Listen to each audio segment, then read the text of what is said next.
Hi, how are you? Doing good? I'm doing good. Welcome to India Unveiled.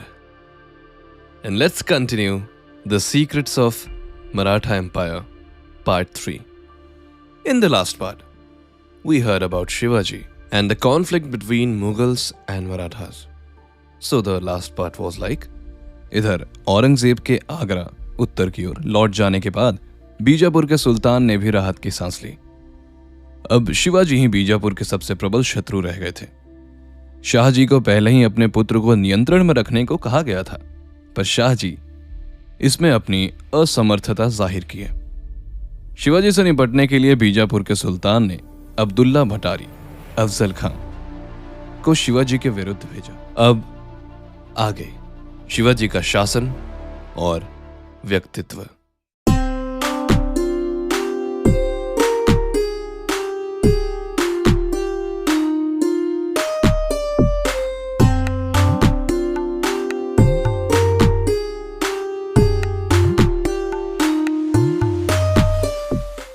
Shivaji को एक कुशल और प्रबुद्ध सम्राट के रूप में जाना जाता है। यद्यपि उनको अपने बचपन में पारंपरिक शिक्षा कुछ खास नहीं मिली थी, पर वे भारतीय इतिहास और राजनीति से सुपरिचित थे।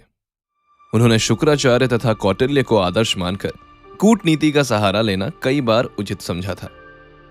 अपने समकालीन मुगलों की तरह वो भी निरंकुश शासक थे, अर्थात शासन की समूची बागडोर राजा के हाथ में ही थी। पर उनके प्रशासकीय कार्यों में मदद करने के लिए 8 मंत्रियों की एक परिषद थी, जिन्हें अष्टप्रधान कहा जाता है। इसमें मंत्रियों के प्रधान को पेशवा कहते हैं, जो राजा के बाद सबसे प्रमुख हस्ती था। आमत्य वित्त और राजस्व के कार्यों को देखता था, तो मंत्री राजा की व्यक्तिगत दैनंदिनी का ख्याल रखता था। आमत्य मतलब भारतीय राजनीति के अनुसार आमत्य राज्य के 7 अंगों में दूसरा अंग है, जिसका अर्थ है मंत्री। राजा के परामर्शदाताओं के लिए आमत्य, सचिव तथा मंत्री, इन तीनों शब्दों का प्रयोग प्रायः किया जाता है। इनमें आमत्य निसंदेह प्राचीनतम है और ये शब्द ऋग्वेद से लिया गया है। और मंत्री आधुनिक सरकार में एक प्रमुख पद है। ये शीर्ष सत्ता के सहयोगी के रूप में कार्य करता है। और सचिव दफ्तरी काम करते थे, जिसमें शाही मुहर लगाना और संधि पत्रों का आलेख तैयार करना शामिल था। सुमंत विदेश मंत्री थे। सुमंत का मतलब मराठा साम्राज्य में विदेशी मामलों के प्रधान सचिव को कहा जाता था। सेना के प्रधान को सेनापति कहते थे। दान और धार्मिक मामलों में प्रमुख जो होते थे उन्हें पंडित राव कहते थे। न्यायाधीश न्यायिक मामलों का प्रधान थे। मराठा साम्राज्य 3 या 4 विभागों में विभक्त था। प्रत्येक प्रांत में एक सूबेदार था, जिसे प्रांतपति कहा जाता था। हर एक सूबेदार के पास एक अष्टप्रधान समिति होती थी। कुछ प्रांत केवल करदाता थे और प्रशासन के मामले में स्वतंत्र। न्याय व्यवस्था प्राचीन पद्धति पर आधारित थी। शुक्राचार्य, कौटिल्य और हिंदू धर्मशास्त्रों के आधार मानकर निर्णय दिया जाता था। चौथ पड़ोसी राज्यों की सुरक्षा की गारंटी के लिए वसूले जाने वाला कर था। शिवाजी मराठों के सरदेशमुख थे और इसीलिए सरदेशमुखी कर वसूला जाता था। राजमुद्रा। शिवाजी की राजमुद्रा संस्कृत में लिखी हुई एक अष्टकोणीय मुहर सील थी, जिसका उपयोग वे अपने पत्रों और सैन्य सामग्री पर करते थे। उनके हजारों पत्र प्राप्त हैं जिन पर राजमुद्रा लगाई हुई है। माना जाता है कि शिवाजी के पिता शाहजी राजे भोसले ने तब प्रदान की थी जब शाहजी ने जीजाबाई और शिवाजी को पुणे की जागीर संभालने के लिए भेजा था। जिस सबसे पुराने पत्र पर यह राजमुद्रा लगी है वो सन 1639 का है। मुद्रा पर एक वाक्य भी लिखा हुआ था, प्रतिपच्चंद्र लेखेव वर्धिष्णु वश्ववंदिता शाह सुनो शिवश्यसा मुद्रा भद्राय राजते। अर्थ, जिस प्रकार बाल चंद्रमा प्रतिपद धीरे धीरे बढ़ता जाता है और सारे विश्व द्वारा वंदनीय होता है, उसी प्रकार शाहजी के पुत्र शिव की यह मुद्रा भी बढ़ती जाएगी।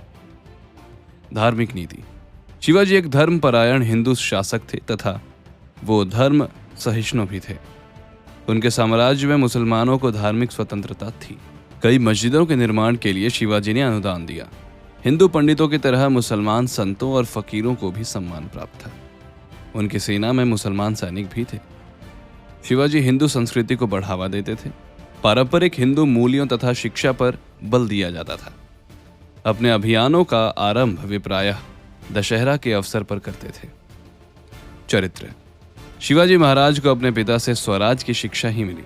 जब बीजापुर के सुल्तान ने शाहजी राजे को बंदी बना लिया तो एक आदर्श पुत्र होने की तरह वो बीजापुर के शाह से संधि कर शाहजी राजे को छुड़वा लिए।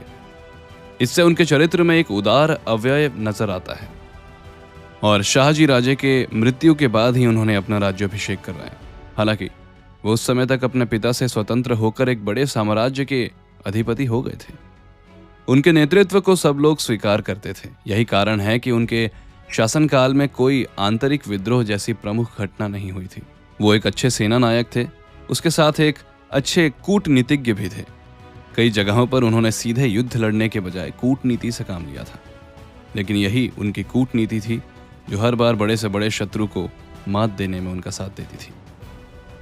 शिवाजी महाराज की गनीमी कावा नामक कूटनीति, गनीमी कावा गुरिल्ला, ये एक युद्ध का प्रकार था जो राजपूत शासनकाल और मुगल शासनकाल में प्रचलित थी।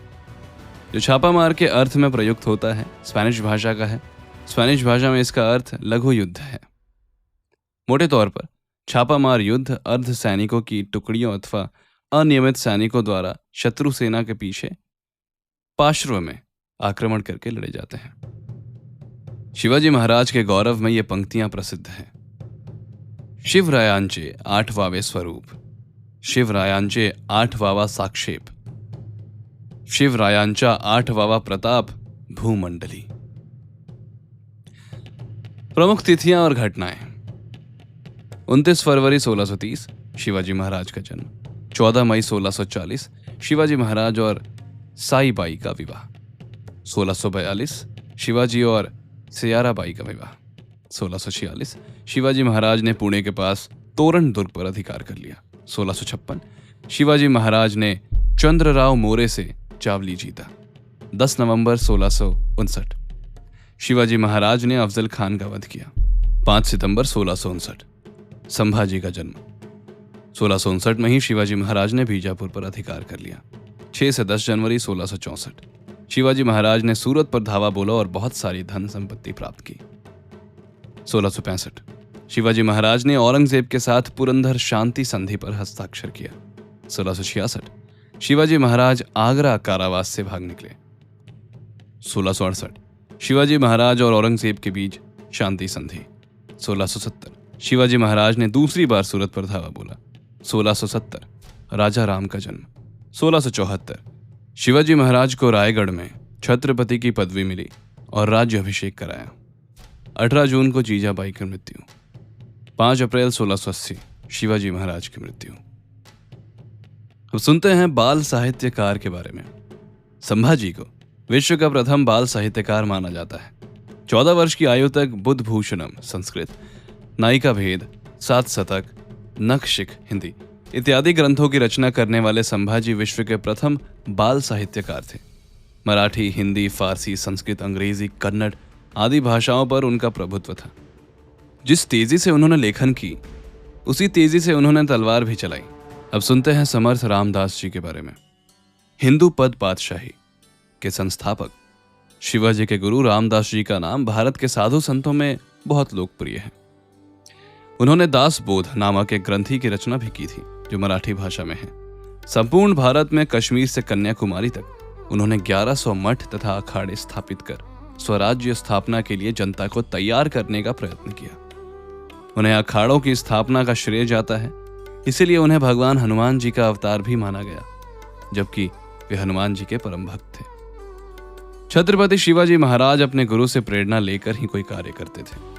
छत्रपति महाराज शिवाजी को महान शिवाजी बनाने में समर्थ रामदास जी का बहुत बड़ा योगदान है। तुलजा भवानी के उपासक महाराष्ट्र के उस्मानाबाद जिले में स्थित है तुलजापुर, एक ऐसा स्थान जहां छत्रपति शिवाजी की कुलदेवी मां तुलजा भवानी स्थापित है, जो आज भी महाराष्ट्र व अन्य राज्यों के कई निवासियों की कुलदेवी के रूप में प्रचलित है।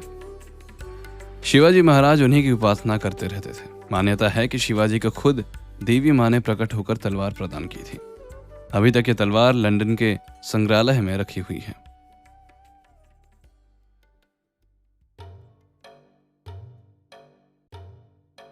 So this was all about the secrets of Maratha Empire.